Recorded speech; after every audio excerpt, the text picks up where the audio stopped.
ya moniere peza ko kende kino na eloli ya ekolo tozali na bitima tozali na mbu yango pe ko pesa libakote ezala na bingumba Mathieu Mudibango moniere et eloli et ça veut dire quoi? Toyokola la kelasi les 4 points cardinaux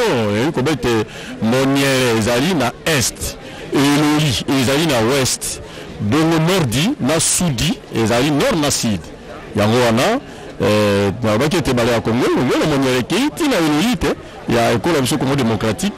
nde yango ko sala ete misala nya bolo bimbisi misalema malamu ata kona bituka na bituka lokola na Tanganyika kuna lokola na Nord Kivu et pa wapi etima ezali mbisi susu lenge kulutu yango tiko bete ezali kokufa mbisi ekoli komo bange ya mbisi ekufi kasi na politique ya Félix Antoine Tshisekedi Tshilombo Mokambekolo na base ete ezali masakolite kasi ekozala na mokolo yoko masua makolo bimbisi makokoto kati ekola biso Congo démocratique pamba temba masengeli kosala naino na bayibaza kosala kati mokonzi tomoni yango na miso eze kosalema bango bana sika bazali kosombiti na masolo na Mokambekolo pona kotalisa ete ya solo mosala mopesi biso tozali kosala yango mabongisi maso masengeli po ekola biso po bana mokonzi Kinshasa balia esengeli sika ezala malamu pona yango nde yango ezali kosalema mokomo lelo sima ya nzanga lelo eza mokomo esengo olinga na bakete mokomo mutikali atako na mokambia kopekop ezali bongo lisanga ye wana Félix Antoine Tshisekedi Tshilombo azali kosolola mituna biano na banjete ezali koleka na boboto na bondeko na esengo lenge ezali wana azali koyokamela bosenga babango bazali kopesa biano na boko mituna pe na mai masalami na mai matikali pona kosalema mingi penza na banjete eza miso baki sona time matikali lokwa l'hôpital ekosalema bayiki balobi nzela na babali liyanga kochama pe bisika biki za lazando ya boteksi yango au kati ya quartier Kikole.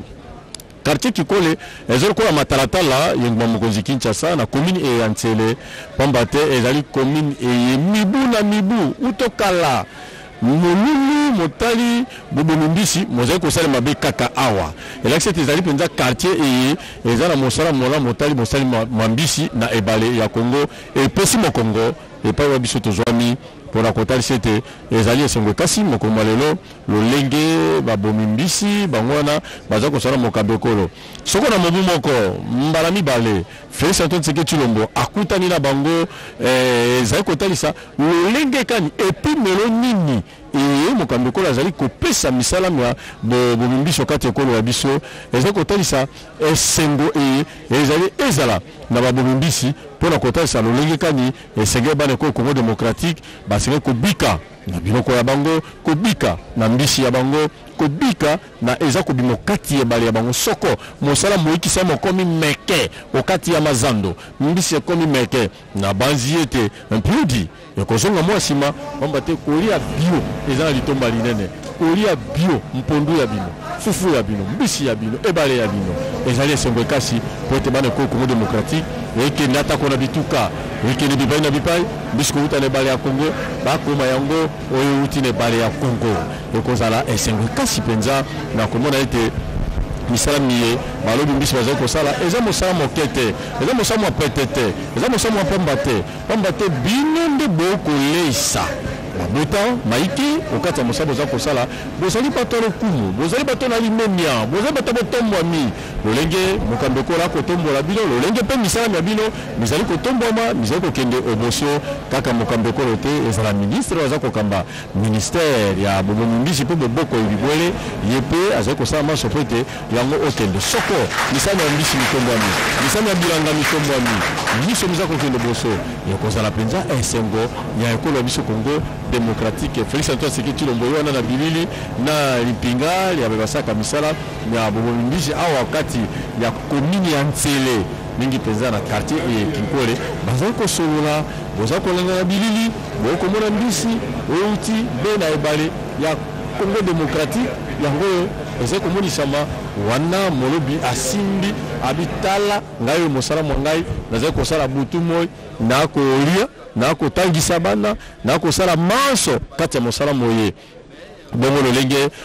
bosenga bango zalete l'hôpital lozala po bango na banze te l'hôpital kozala zando nene zando kozala ekoteka masika na lolenge elongo bani pambate ko mona lolenge mokambekolo akosola na bango ezali penza bokebi bonso batata mukonze kolo eza pona boyo kameli bango po pesi bango biano mokomo lelo yango za mokolo monene mokomo sengo ko mona ete bana baso ba komini antsele sengo yambame pe na bango pambate mbala ibale na mudu moko turuba na trimestre ibale yona azana bango longo pona kosola na bango lolenge la betaki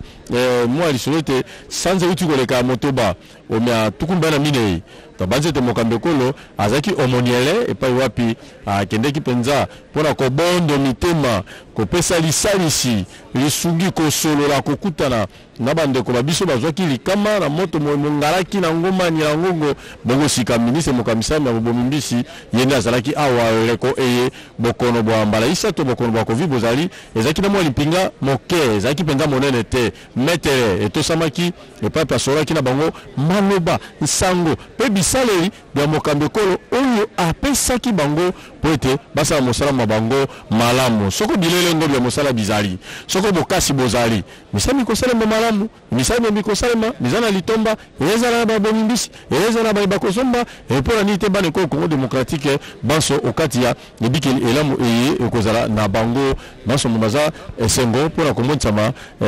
na maimaso Félix Antoine Tshisekedi Tshilombo azali kobeta nsete azali kotia nesika ya yambo pona kolia bane ko Congo démocratique pona ebikeli ya bango pe pona maimaso matali botombami au RDC Blaise Bokotia. De loin où il nous suit, très chers téléspectateurs, nous saluons le ministre de la Communication et des Médias, Patrick Mouyaya, porte-parole du gouvernement, qui doit certainement capitaliser cette rencontre entre le président de la République et la corporation de pêcheurs regroupée au sein de la coopérative de pêche et de commercialisation de poissons à Kinkole, lui qui est le porte-parole du gouvernement. Je disais qu'il doit certainement capitaliser cette rencontre qui crée une proximité géographique entre le garant de la nation et la corporation de pêcheurs. Ça fait plus de 20 minutes qu'il s'entretient avec ces pêcheurs regroupés au sein de la coopérative de pêche et de commercialisation de poissons. Le chef de l'État est très attentif, comme vous le remarquez, au travers de ces images de Jirens Kelani avec la complicité de Maxime Androgois qui vous arrive sur votre petit écran, très chers téléspectateurs. Il suit de très près et attentivement les préoccupations des pêcheurs, comme il avait fait l'autre fois, un dialogue franc, il n'y avait pas d'intermédiaire. À un moment, les services voulaient même arrêter cette rencontre. Il a dit non, je dois aller jusqu'à la fin, écouter les préoccupations des uns et des autres. Il l'avait fait aujourd'hui, il le refait, et il est juste en face des pêcheurs regroupés au sein de la coopérative de pêche et de commercialisation de poissons à Kinkole. Il est à l'écoute des préoccupations des uns et des autres. Là où il faut trouver des solutions dans l'immédiat, il va le faire. Là où il faut trouver des solutions dans les jours à venir, il va certainement le faire, parce qu'en moins de 4 mois, le président revient en face de cette corporation. C'est tout dire de sa détermination de soutenir ce corps de métier qui contribue à la sécurité alimentaire en République démocratique du Congo en général, et particulièrement dans la ville-province de Kinshasa qui a plus de 15 millions d'habitants. Il faut certainement une production locale pour nourrir cette population qui a besoin de vivre dans des conditions on ne peut plus décentes. Et le président a compris cette préoccupation de la corporation, de la population congolaise, pardon. C'est la raison pour laquelle il a donné le coup d'envoi de cette coopérative de pêche et de commercialisation. Ici, nous disons à Kinkole, demain ça sera à Kisangani, le lendemain ça sera à Bunia, et pourquoi pas l'opération s'étendre sur l'ensemble du territoire national. Mais ce que nous remarquons ici, c'est cette oreille attentive accordée par le président de la République aux membres de cette coopérative. Il écoute attentivement leurs préoccupations, il parle peu, peut-être demander quelques petites explications là où il faut un éclairage, mais le chef de l'État est à l'écoute des membres de cette coopérative, c'est une bonne chose. Wivine Njata, nous osons croire que le président, pourquoi pas venir demain ou le lendemain, les jours à venir, à la RTNC pour également suivre les préoccupations des agents et cadres de la radio-télévision nationale congolaise, parce qu'ils ont énormément besoin d'une bouffée d'oxygène pour faire vivre cette maison. Yatilika mpangi blaze boko kia kundi maikele kundi maikele biki nakata kundi mati bonso punche sola na balobi mbisi mbasi mbile na banda na beto bampazi sambuti ya RTNC biki fingila limpi ni kusa sola na beto mpamba fe ali pana mpikuwa yina betike na yao bonso yokisa salama bubu yai awa na balobi mbisi ali kusa sola na balobi mbisi tala mfumu ya nsi yandi mosi na bao samu na kumonisa na yandi penza tia tileka pala mchini betike sa bisala na beto pala mampasi ya betike monaka pala betu zona mutindi yai ndiye pesa betu pidi yai ndiye pesa betu maboko na kusumba bafile ndiye pesa betu maboko na kusumba ndongisila bafana sumba ndongisila ndiye fana sumbila beto masuwa pesa betu nzila na kuloba mbisi mambo nyoso bona kata kusola kansina imetela yandi na bao kamera ikelefe betike baka na kintama mbomba ve balubi mbisi fana bimisa yina baki na na ntima na kusolula tiyandi na kumonisa mabanza na bao mpamba ve baki na mpasi na ntima bazora bisana bako na ntwala samu na mpasi na bao baki sa solula mbuta yake talaka mambo ya kuloba mbisi mpe kusasa bibulu ali baka mapana mbuta yake talaka mambo luzingi ya bantu anime baka mapana baki keka na kata kuwa kansi balobi mbisi ke solula na mfumu ya insi munoko na mbobo ba umosi nani general kasongo mboksa baka mapana baki likaka baki tana na mesi mekansi mambo nyoso kikusa tubama balobi mbisi na mfumu ya insi Felix Antoine Tshisekedi Tshilombo balobi mbisi kikusa monita mabanza na bayiza bisa na mfumu bitu zola mutindu yayi mfumu pesa beto pidi yayi mfumu pesa beto bisadilu ya ulina bali na kata kusolula ba umosi bonso mekisa tubama na yinwa ya pangi blaze mokoki ati ya lenda suka awa ve bampangi yankaka na bizuwa yankaka mpimpama pamba ve na nzadi ya kivumpi malankata kusa solo na ba bilumu na kuisa babisika nyonso balobi mbisi mekisa bakama alifona solo na ba pamba ve mambo ya kuloba mbisi fana kwenda na ntoa bitu fana ya mbisi na beto mosi kati meta na kata nzadi Kongo mpe na maza ya nene ya beto bambisi ya nene mefuluka yankaka kikusa kufwa ya umosi yo kusapesa mpasa samu nengi bitu jayo ve bitu fana biaka Thompson bitu melemba yao ina mfumu ya ensi kusapesa maboko na balobi mbisi bitu yesa ni maboso mpangi blesi kutoka mixa tuba au sabanda na bao mpya mbasi mbelenge kumile bitu vina kompani na bitu na RTNC na kusasola na bitu na usawa bampani tangombele zola yinki bitu mbelenge tuba bineve bitu zola mpini ambala yai bisadilu bitu bisadilu mutindi ya bitu zola pidi yai mpamba ve mfumu ge vana mutindi unafara kuwa bantu na kusolula na bantu na kuwa mampasi ya bantu au wapenza ine bamatikide kusafuatio na ntima ya kukonda kunuta na nima ya muntu ya nkaka pela dibanza ya kitoko mekusa solula yeni mosi yeni nebe kusamuna ni kusasolula na bao ami kusasolula na bao na kusola balobi mbisi na kuzaba nini bafwa na tuba nini yake pesa bao mpasi nini bazola ti bisala bao kwenda na ntwala yinki bazola yina ni pesa bao yao ina mfumu ya insi kusaba kama bubu yai awa na kusola balobi mbisi ya komini ya nsele somu na yinki ve ya maluku bami kusaba kama ana kuzaba na kupesa bao maboko mdeve musula mbala yai ya mutini yetu nisa tula kisema kubumba mbongo mbasi tavona nini mtawa ngalo kusa muteba chambre froide mbasi lenda vona nini mtawa ngalo vona suda ba masua ina kapesa ba unzila unuta na nzadi Kongo na kubimisa bambisa imekusa bumbana na insi komini ya Kinkole komini ya nsile musula tuba na quartier Kinkole kana ngeme kusala lumbi ya suka nifona baka mbisi ya mbote bubu yai kikusa baka mapenza matiki kusakatuka na centre ville na kusakita kusumba me bantobe baka mapenza awa na suka ngeme kusa ngefona diambisi ya kitoko yovona tana ntangu yovona yoge ponaka ntangu ve yovona nkokila ngeta kudia mbisi yina ke pesa tunzia bitu manga babima ikatuka bansi ya banzeza kasi mutindi ya mfumo yensi kisa pesa ba maboko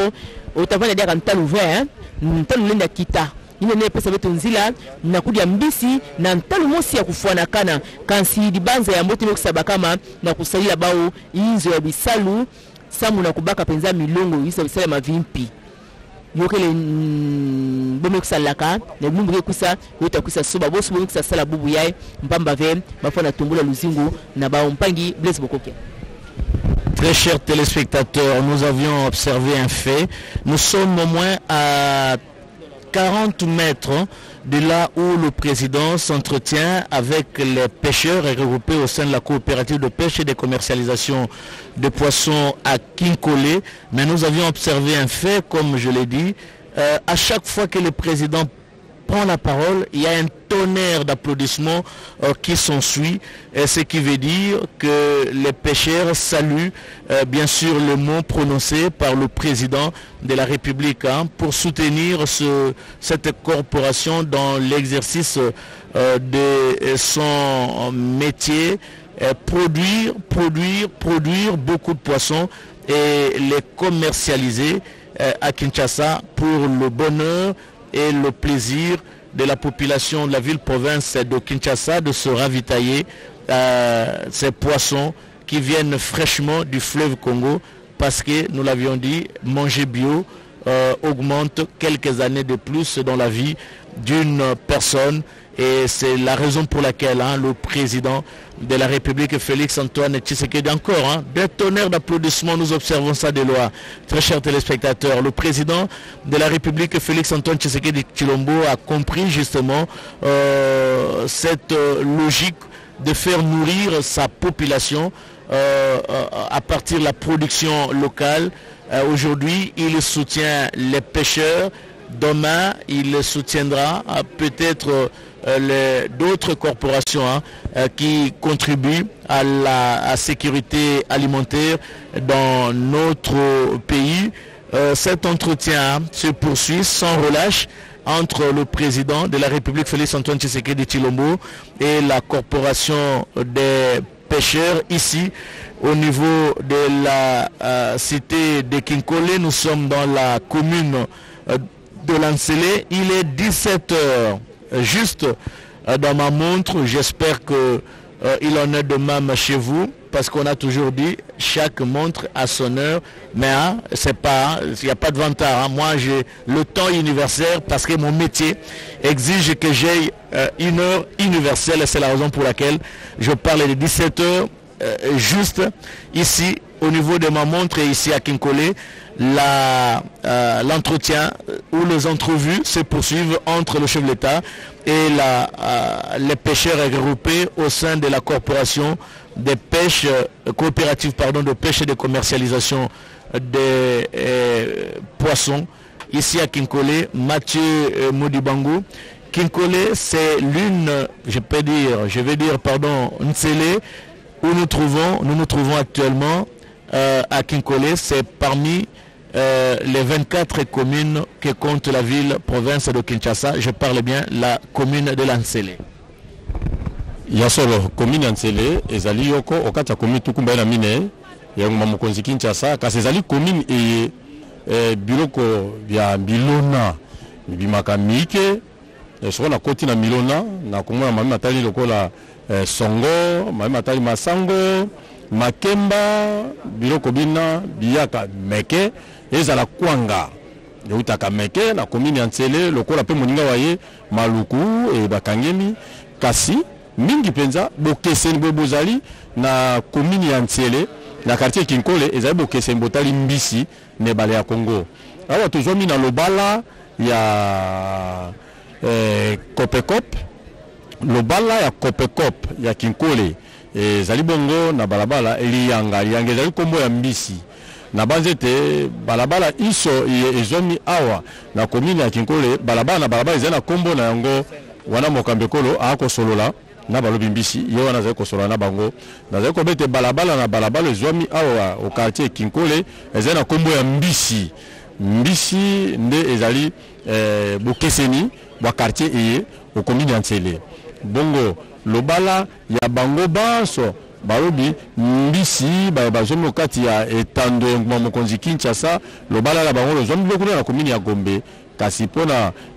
Kopekop bango nde bazomi awa na Kinkole na commune ya Ntsele ezali bongo makanisi maye misala mira mizeko kosalema lisango kosangisa lisanga bayebaso basalaka misala ya bango bazabe na lingomba lioko nabete lisanga lizali bokasi lisanga lizali botombwami lisanga lizali bopikiliki soko bango baso bakozala lisanga lioko misala ya bango mikosalema oyo asali mibale oyo asali misato oyo asali moko oyo asali zomi bosangisi ekokoma meke kasi soko moto na moto akosala ngambo ya ye na lolenge na ye omone te kozala penza malamu te yango mpona mokambi ekolo esengeli banso basala nde lisanga batombola mosala mwa bango okati ya kopekope batombola misala eza kosala okati ya basala misala olobi mbisi bapapa bazali bamama bazali mpona kotalisa ete ezali mosala molamu moto akosala yango aza na esengo moto akosala yango aza na lolendo ya mosala mwa ye pamba te ezali mosala molamu obi mosala mwa moleisi bato mosala mwa moleisi mabota awakati mwa mokonzi Kinshasa ezali mosala moye ezala nkolo nzambe ali komona ezala nkolo nzambe akopambola pamba to kosala mosala monene mosala mwa boleisi mosala mwa bosungi mosala mwa bopesi bilei na mabota ya bana ekolo Congo Démocratique na mabota ya mokonzi Kinshasa manso mazali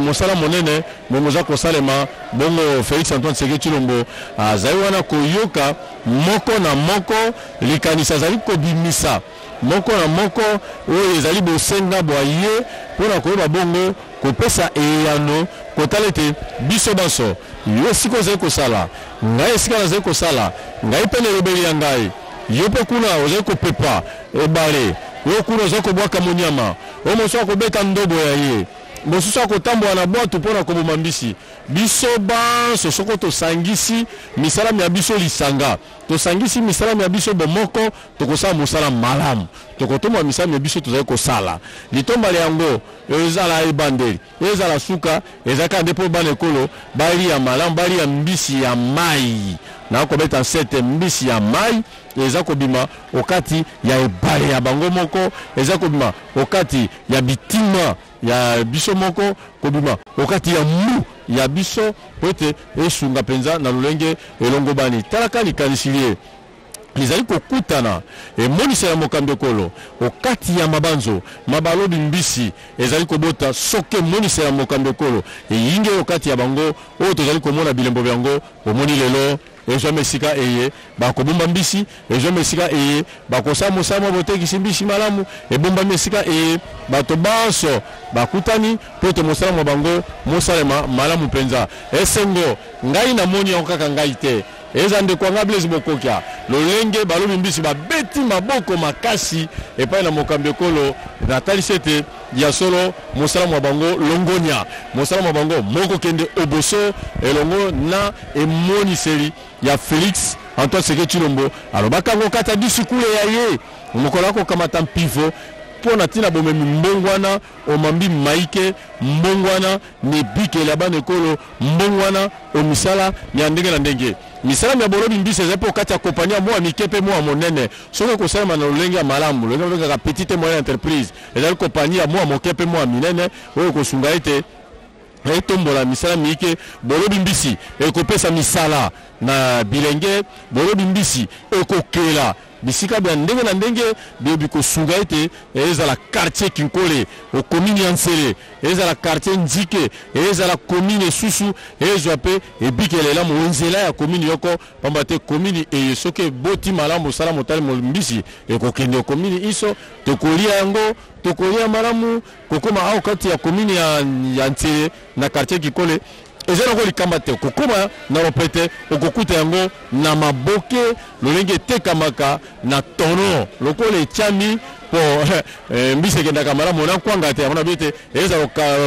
quartier Kinkole kwanga tekamaka nyoso zeko salema nde yango mokambe kolo azali kokumisa misala mie bango bazali kosala balobi mbisi azali kokumisa lolenge esaleli ya bango kasi sika alikete bayikisa lolenge akosala yango bayikisa motango mwa misabe azali kosala po ete mbisi ekoma meke mbisi okati nguma mokonzi Kinshasa ezala okati ya mazando mbisi okati nguma mokonzi Kinshasa eyama na lolenge elongo bani wana makansi masolo me mazali na mokambe kolo Blaise Bokotia. Voilà, entrevue terminée, très chers téléspectateurs, entre le président de la République et la corporation des pêcheurs. Le chef de l'État sort de là où il a conféré avec les pêcheurs. Il salue cette population qui a fait le déplacement de l'avenue Lianga pour accueillir chaleureusement le garant de la nation. Le voilà en gros plan. Qui va rejoindre d'un moment à l'autre sa Jeep pour regagner le centre-ville de Kinshasa.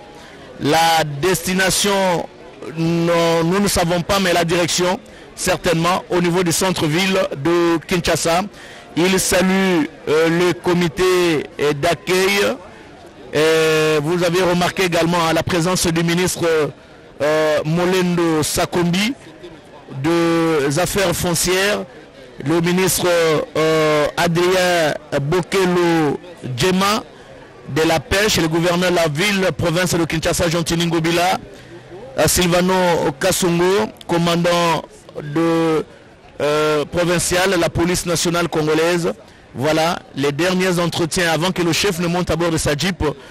pour partir de l'avenue Elianga où il venait de soutenir cette corporation de pêcheurs et s'entretenir également avec cette corporation de pêcheurs, enregistrer la préoccupation des uns et des autres afin de trouver des solutions idoines à leur desiderata. Le président de la République, d'un moment à l'autre, il va quitter l'avenue Lianga. On voit comment les services se bousculent pour le départ du chef de l'État, c'est tout à fait normal. Mais en attendant, il y avait un chapelet des revendications de la part de la population de Kinkole, revendications au nombre de quelles figurent la réhabilitation de l'avenue qui mène vers le port et également le travaux de lutte anti-érosif au niveau avant d'atteindre le port. Il y a une grande érosion qui s'est créée et la population a demandé même de loin au président de la République de prendre à bras le corps ces dossiers avant de partir. Il salue la population. La population a demandé au président de la République de prendre à bras le corps quelques desiderata, notamment la réhabilitation de l'avenue qui mène vers le port et également les travaux anti-érosifs au niveau de l'érosion, la grande tête d'érosion qui s'est créée juste à la descente avant de rejoindre les mamans qui vendent des maniocs et autres marchandises qui viennent de l'Équateur, de Bandundu, à partir du fleuve Congo. Il faut ici dire que le port de Kinkole, c'est un grand port, un vrai centre commercial où les produits vivriers sont vendus de nuit comme le jour, pendant la nuit, pendant le jour, ici à Kinkole. Et beaucoup de gens quittent le centre-ville pour venir s'approvisionner, surtout le week-end, ici au niveau de Kinkole. Voilà, mission terminée pour le président de la République. Mission terminée pour le président de la République ici. J'espère qu'il va encore revenir parce qu'en moins de 6 mois, il est passé ici à Kinkole. Il était au mois de mars et le revoici au mois de juillet. Monsieur le ministre Adrien Bokelo Djema, vous êtes ministre de la pêche. C'est un honneur mérité pour vous de voir le président de la République s'intéresser à cette corporation, à la coopérative de pêche et de commercialisation de poissons qui revient dans vos prérogatives. Oui, monsieur le journaliste, effectivement, c'est un honneur. Je crois que les gens ont les yeux pour voir, mais ils ne voient pas. Ils ont des oreilles pour entendre, mais ils n'entendent pas. Ça, c'est une première que nous sommes en train de vivre. Depuis des lustres, est-ce qu'on a vu vraiment un président de la République être en contact permanent avec les pêcheurs. C'est vrai, nous avons connu pendant la Deuxième République, le maréchal Mobutu l'a fait. Et le 24 juin, qui était transformé en meeting, une journée de poissons, ça c'est vrai. Mais celui-ci, c'est même en dehors du 24 juin. Il est là, il pactise avec eux, il parle avec eux, il échange avec eux pour qu'on lui donne toutes les stratégies. Et vraiment, il nous facilite la tâche, c'est un honneur pour nous. Au moins pour une fois, on peut dire que la pêche devient de plus en plus un secteur important parce que jusqu'avant son arrivée, c'était un secteur oublié. Voilà ce que je peux dire. Mais vous étiez là, pendant les entrevues entre le président et les pêcheurs, qu'est-ce que vous aviez retenu comme préoccupation des pêcheurs et la réponse du président de la République? Bon, d'abord, on a fait le point, parce que vous êtes sans ignorer que le président de la République est passé ici le 7 mars. Les pêcheurs lui ont parlé et il avait pris des engagements, des promesses fermes. Alors il était question pour la deuxième fois de faire l'évaluation des promesses faites par le chef de l'État. Et le chef de l'État avait promis entre autres que le port de Kinkole soit remis aux pêcheurs. C'est ce qui vient d'être fait. Le port est remis, la délimitation a eu lieu avec les services des cadastres et il ne reste plus que l'érection d'un débarcadère donc intégré où il va y avoir plusieurs activités pour les pêcheurs. Bon, il y a l'aspect de l'Office national de pêche qu'il faut créer pour l'encadrement des pêcheurs. Bon, là c'est au niveau du texte. Le texte est déjà élaboré. Le texte est soumis au niveau du gouvernement national. Je crois que si ce n'est pas la semaine prochaine, l'autre semaine, on va l'examiner avant que le Premier ministre ne signe le décret, parce que l'Office national de pêche étant un établissement public, donc sa création doit être faite par décret. Et c'est ce qui va être fait et on va devoir mettre en application les dispositions contenues dans ce décret-là. Content d'avoir reçu le président de la République ici à Kinkole? Tout à fait content de l'avoir reçu, d'avoir parlé longtemps avec lui, avec les pêcheurs. Les pêcheurs se sont exprimés et vraiment c'est une satisfaction du ministère, au-delà d'être une satisfaction. Juste une question de Mathieu Moudibangou en Lingala, des questions posées au ministre de la Pêche. Excellence, na sanza motoba tozalaki awa. Opesaki ba pêcheur filet ndobo lelo mokambekolo yawa. Importance ni ezopesa mana o etali bolo bimbisi pe bibele okate kolo biso. Mais vraiment ndeko nakansi na uti koloba na lopoto biso nyonso toyebi que ndenge makambo ezako sama liboso secteur ya pêche ezaka lokola secteur moko oyo penza bato babosana toyebi yango biso nyonso. Mais oyaye ya sika kosolola na ba pêcheur koloba na ba pêcheur koyokana na ba pêcheur. Qu'est-ce qu'on doit faire? Comme par exemple siko touti séance de travail na kosala nini gouvernement nangai et kosala lisusu nini balobi lokola balobaki le 7 mars. Alors le 7 mars tout ça la makamboana pour que dans les 3 mois 4 mois en tout cas tout meka quand même aussi ça dossier na bangoana par rapport na makambo ba police. Est-ce que le ministère écolé sabambotama mbisi kaka oyo kobimana mabele na biso tokoza susuté na libanda ndeko wana za etumba oyo tozobunda parce que wana na lobaki awate po ezali eloko moko oyo esengelaki te na lobawa. En plus que il faut tous en ba pêcheur awa tous encadrer bango ezaka ba pêcheur ya Kinkole te. Faut ba pêcheur ya pays na biso mobile.